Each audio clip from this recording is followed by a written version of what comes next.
एहतशाम भाई के ऊपर समझ लो कि जकूटा जिन है, हाइपोथेटिकल एग्जांपल, ठीक है ना। हसनैन भाई के पास जाते हैं, हसनैन भाई कहते हैं कि जाके एक एक पाव जो है गोश्त जो है जाके बांटना है चीलों को या कौवों को या कुछ। एहतशाम भाई ने रोज़ाना जाके 7 दिन तक, बेसिकली इन्होंने क्या किया, वो उतार का तरीका होता है कि जिन जकूटा जिन अपने ऊपर से उतार के उस गोश्त के ज़रिए जानवरों को खिला देना। चीलों ने तो खा लिया, अच्छा उनके ऊपर क्या आ गया, एट्रीब्यूट्स ऑफ जकूटा जिन।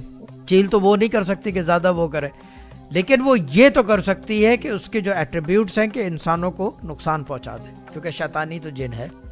यही सदका जो है, अगर हसनैन भाई एक एग्जांपल दे रहा हूँ, बोलते कि ठीक है आप सदका दे दो कि जाके रोज़ाना जो है दाता दरबार जो है आप 1 किलो गोश्त जो है ले आके पकवा के खिला दो गरीबों को। जब वो दाता दरबार जाते या कलंदर साहब के मज़ार पे हाज़िरी देते खिलाते, कोई एट्रीब्यूट्स नहीं आती। क्यों? क्योंकि साहिब मज़ार की जिम्मेदारी आ जाती है बीच में। एक तो ये कि यार आप ये सोचो कि मज़ारात की जिम्मेदारी बारीकी कितनी है। हसनैन भाई के घर अगर एहतशाम भाई आके हर दूसरे दिन खाना खिलाने लग जाए इनके मेहमानों को, हसनैन भाई की नज़र में इनकी इज्जत कितनी बढ़ जाएगी। इमाम हुसैन के रोज़े पे खाना खिलाने का क्या फ़न है, यही वजह है ना कि ज़ायरीन आए हुए हैं ना, मेहमान है ना उनके।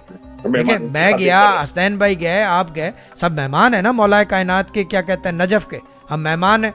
और उधर जो है हम गए तो पता चला कि क्या कहते हैं उसको, शहजाद भाई ने, ठीक है ना, जाके जो है इफ्तारी का बंदोबस्त कर दिया हम सब की। खुश कौन होता है इस अदा से?